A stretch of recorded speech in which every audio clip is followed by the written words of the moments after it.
OpenGL. So una, ini-include natin yung two main libraries natin, yung GLAD and GLFW stands for Graphics Library Frameworks.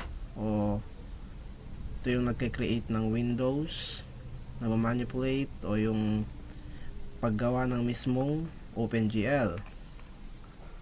Itong GLAD, hinahatak na yung mismong OpenGL to managing it and manipulating it. Then second, may tatawag tayong settings for the OpenGL, yung vertex shaders natin, ito yung location, and then yung fragment shaders natin, ito yung fragment colors na pwede kang mag-add, palitan yung kulay ng ating OpenGL o yung paggawa ng ating triangle. Then ini-include natin yung initialize and configure. To starts yung ating window, yung GL context version major 3 and minor 3.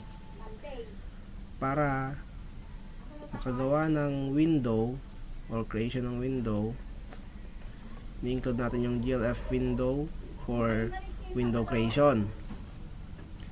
Then kapag hindi nag-success yung window natin, piprint tong failed to create GLF window. Then same lang siya sa failed to initialize GLAD kapag hindi nag-execute ng tama yung window o nag-error ito. Then punta tayo sa vertices. Itong float, first triangle, second and third, ang tawag dito is vertices. Then sa Cartesian plane, meron itong tatlong coordinates o yung x, y, and z. Then to make a simple trapezoid,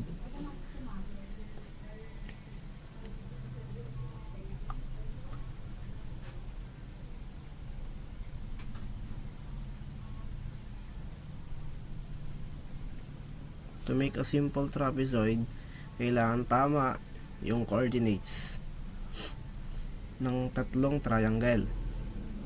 Ito yung example ng aming simple trapezoid. Then nakita niyo siya, yung kanyang kulay is orange.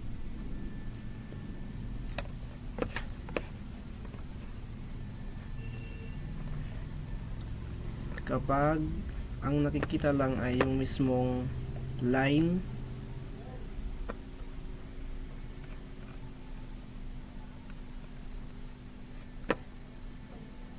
o naka wireframe mode lang siya, ito ang kanyang magiging itsura.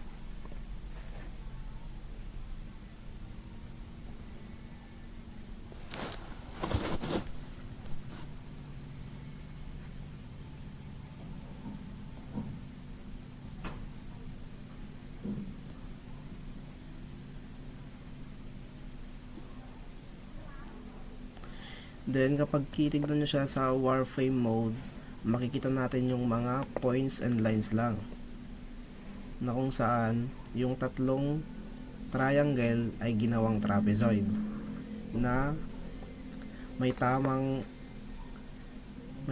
coordinates sa kanyang vertices or sa mismong kanyang tatlong coordinates para makagawa ka ng simple trapezoid.